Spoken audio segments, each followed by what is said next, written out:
Hi friends, welcome to Uma's healthy kitchen. இன்றைக்கி நம்ம டேஸ்டியான இனிப்பு வடை செய்கிறது எப்படின்னு தான் இந்த வீடியோவில் பார்க்க போகிறோம்.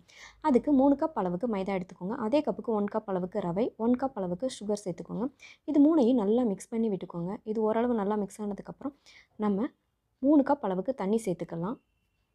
தண்ணி சேர்த்துட்டு அதை நல்லா மிக்ஸ் பண்ணி விடுங்க. ஒரு 5 மினிட்ஸ் இந்த மாதிரி நல்லா கையை எடுக்காமல் மிக்ஸ் பண்ணிக்கோங்க. அப்படின்னா தான் நல்லா சாஃப்டாக இருக்கும் வடை.